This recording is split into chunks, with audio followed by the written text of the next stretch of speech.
Vamos lá, voltando aí para tentar entender como é que vai ser essa relação entre uma ética protestante e essa nascente, essa vertente aí do capitalismo.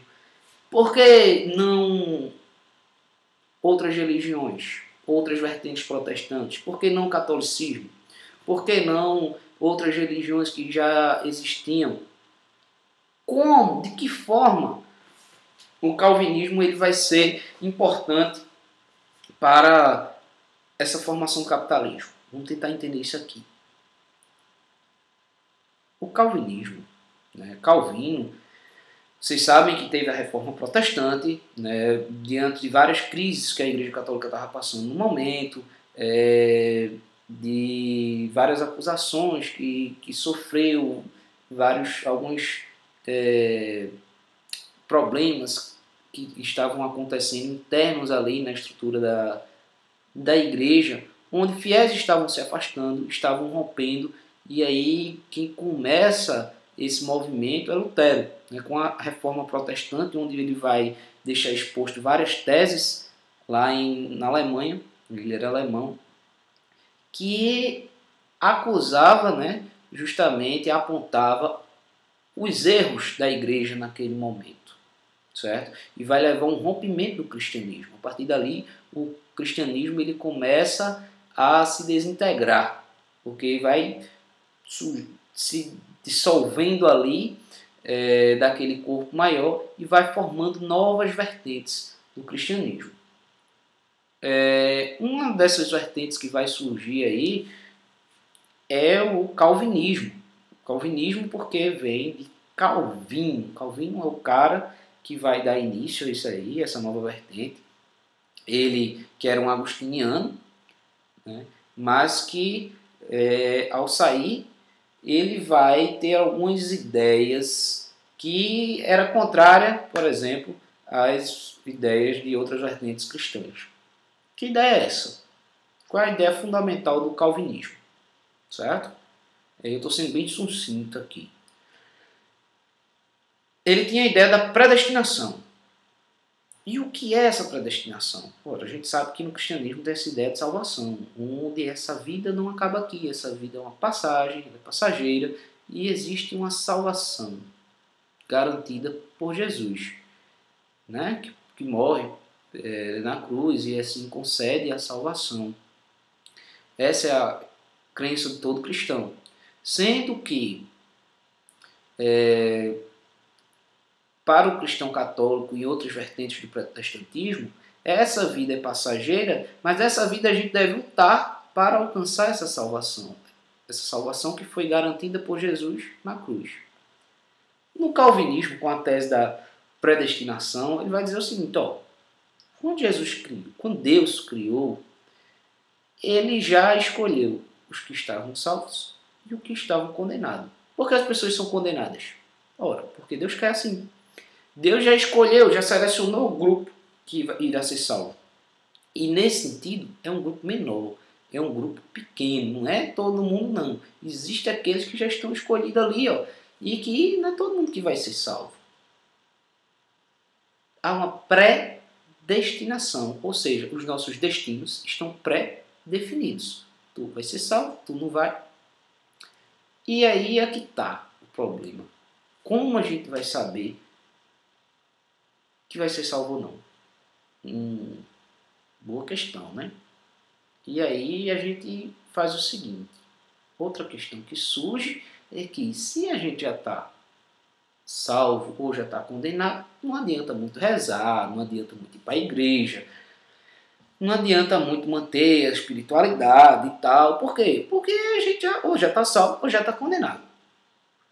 Mas, se a gente ainda não sabe, o que é que se pode fazer? Trabalhar, porque o trabalho agrada a Deus. Deus ajuda quem trabalha. Deus ajuda quem cedo madruga. A concepção cristã de mundo, de alguma forma, tem essa imagem de um Deus que trabalha, de um Deus operador, de um Deus que trabalhou para fazer esse mundo, de um Deus que trabalhou e depois teve o seu descanso, né, no sétimo dia e tal. Então esse Deus que trabalha, esse Deus que após a queda do homem no pecado coloca o homem para trabalhar, né, para viver fruto do seu trabalho. Então há toda uma ideia aí nessa genealogia, nessa gênese desse pensamento, que o trabalho agrada a Deus. Se eu não sei se eu vou ser salvo ou não, eu vou viver como se eu fosse esse escolhido para ser salvo, e eu vou tentar agradar a Deus de alguma forma. E como é que eu agrado a Deus? Trabalhando. Certo?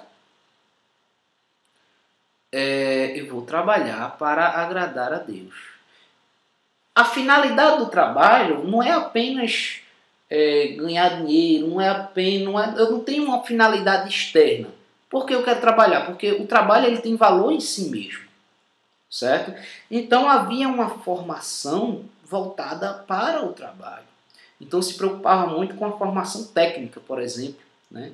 E o lucro? O lucro ele vai sendo acumulado. Né? Então há um acúmulo, né, do fruto do seu trabalho. Gente, preste atenção numa coisa. Essa ética protestante, ela se relaciona diretamente com esse espírito capitalista. Por que prega o espírito capitalista? Trabalho, trabalho, trabalho e acúmulo de riqueza. Então, esse novo tipo de homem, essa nova ética, ela vai estar na base de uma formação de uma sociedade que está migrando para o capitalismo. Então, esse espírito capitalista do trabalho constante, do trabalho pelo trabalho e do acúmulo de bens, ele vai ser reforçado por essa ética calvinista. Por que, por exemplo, o catolicismo vai ajudar muito? Porque, pelo menos na teoria, o catolicismo vai pregar o quê? A pobreza. Olha, a riqueza, a verdadeira riqueza não é os bens materiais. É a pobreza. Nessa mesma época, e mais ou menos nessa mesma época, a gente vai ter São Francisco de Assis e tal. Uma galera pregando a pobreza. Né?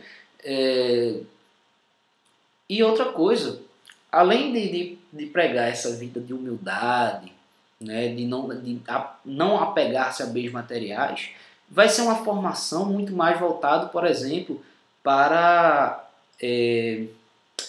um tipo de conhecimento mais contemplativo, racional, como a filosofia, a lógica, a música, a teologia, né? São ciências espirituais nobres, humanas, uma formação humanística.